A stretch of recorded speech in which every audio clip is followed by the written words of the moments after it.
आभा इतनी परेशान क्यों लग रही है? हमें जरूर उसकी मदद करनी चाहिए।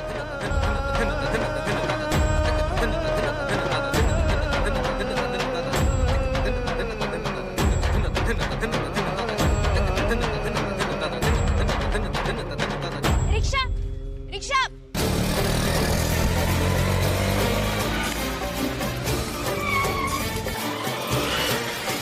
कहाँ जाएंगी आप? रिक्शा, जल्दी सूर्यानगर चलिए। चलिए। पूरा एपिसोड देखिए ZEE5 पर। हम जा रहे हैं और माँ के लिए ना सही हमारे लिए वहाँ प्लीज आ जाइएगा। देखिए आप एक बार फिर सोच लीजिए, आपको बच्चा चाहिए या अपनी जिंदगी? डॉक्टर, एक माँ के लिए उसके बच्चे की जान अपनी जिंदगी से बढ़कर होती है। बच्चा भले वो एक दिन का ही क्यों ना हो। देखो, ऑपरेशन के वक्त अगर हम दोनों में से एक को बचाना हुआ तो मेरे बच्चे को बचाइएगा। डॉक्टर प्लीज मेरे बच्चे को बचाइएगा। डॉक्टर, डॉक्टर, एक माँ के लिए उसके बच्चे की जान अपनी जिंदगी से बढ़कर होती है।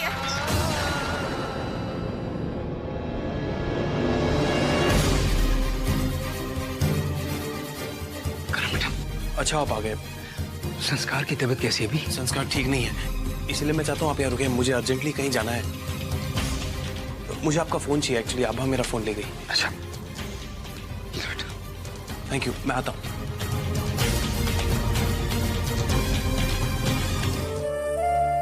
पापा, तुम भैया सब रस्में ठीक हो गई? हाँ बेटा।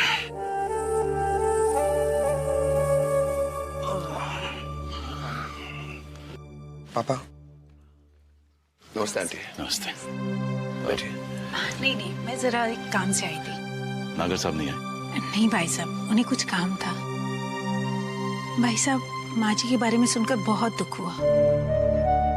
वो हमेशा गोपाल जी के मंदिर में दान दिया करती थी, इसलिए हम सब ने मिलकर उनकी आत्मा की शांति के लिए हवन रखवाने की सोची है। आप घर की किसी बहू को बुला दीजिए तो हम उन्हें पूजा की तैयारियों के बारे में समझा दें। जी, बेटा आभा को बुला लो।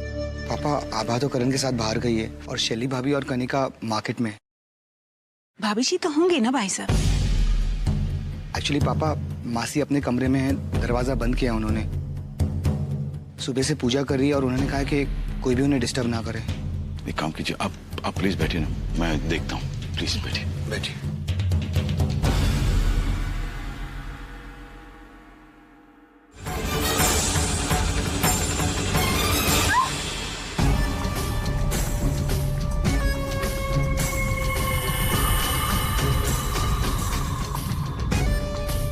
वाह वाह करण प्रसाद ठाकुर, वाह।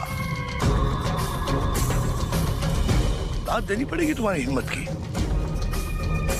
बहुत बचाने की कोशिश की तुमने अपनी सास को मुझसे, हाँ?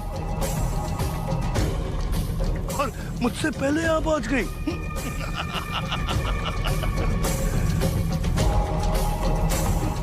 लेकिन आई एम सो सॉरी आभा, अब प्रतिभा को मुझसे कोई नहीं बचा सकता। प्रतिभा को सिंगापुर में मैंने ये सोचकर बख्शा था कि वहां रहकर ये मेरे काम में अड़चन नहीं पैदा करेगी, लेकिन ये बात नहीं आई। अगर मुझे मालूम होता कि तुम्हारी शह पाकर इसमें इतनी हिम्मत आ जाएगी और मेरे लिए खतरनाक साबित होगी तो मैं सिंगापुर में इसकी जान ले लेता।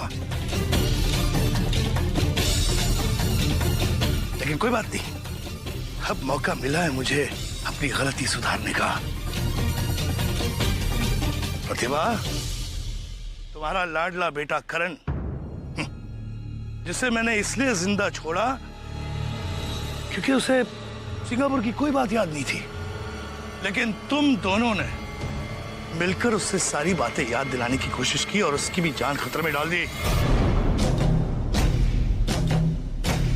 अब अपना मकसद पूरा करने के लिए मुझे तुम दोनों को खत्म करना ही होगा।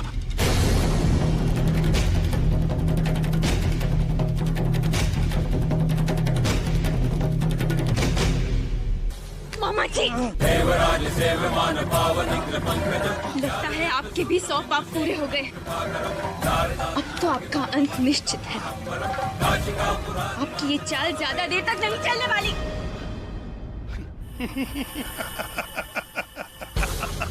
कहा तुमने आवा, ज्यादा देर नहीं, बस कुछ ही पल में मुझसे जुड़े उस हर राज का सबूत मैं खत्म कर दूंगा।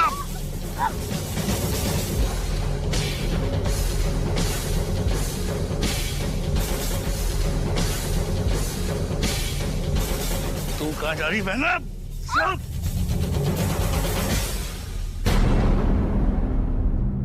जरा सोचो आभा, अगर मैं अपनी सगी बहन के साथ ये सब कर सकता हूं, तुम्हारा क्या आश्चर्य होगा? चलो मिसाल तौर पर एक नमूना दिखाई देते हैं तुम्हें।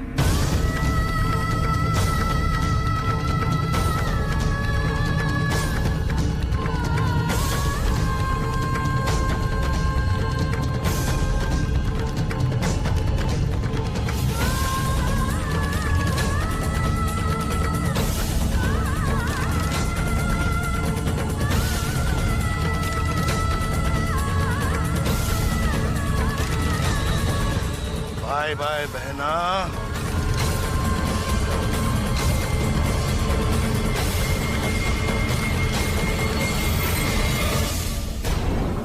मामा जी।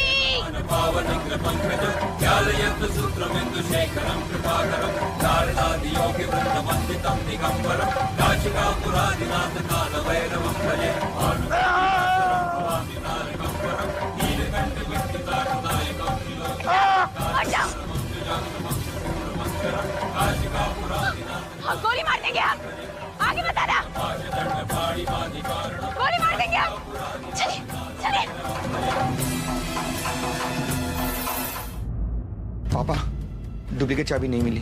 पर पापा, हमें किसी भी तरह ये दरवाजा खोल के देखना होगा अंदर कौन है। तोड़ो दरवाजा भी।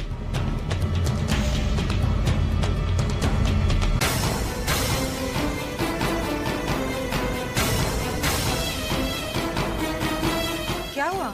कब से दरवाजा खटखटा रहे हैं? अंदर क्या कर रही थी? खुलती क्यों नहीं दरवाजा? जी, मैं तो पाठ कर रही थी। आप तो जानते हैं पाठ करते वक्त ना बोल सकते हैं ना उठ सकते हैं। मैंने बताया तो था सब नौकरों को। खैर छोड़िए, ये बताइए विधिवत तरीके से अस्थि विसर्जन हो गया ना? हाँ, हो गया।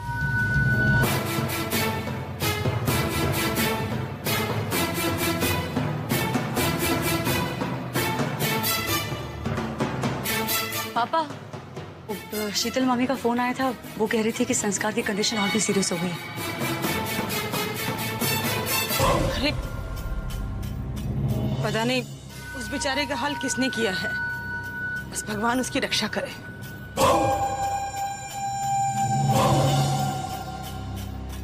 अच्छा, आभा और करण कहाँ है? आभा का फोन आया था, बहुत जल्दी में थी, बताया नहीं कहाँ है।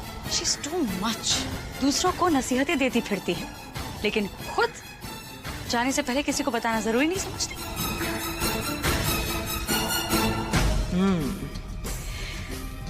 इसकी ये जलन मेरे काम आ सकती है। मैंने भी कहा था उससे कि आओ आकर साथ में पाठ करते हैं, दान और हवन की तैयारी भी करनी है, लेकिन उसने सुना नहीं। कोई बात नहीं। मैं करण को फोन करके देखता हूँ।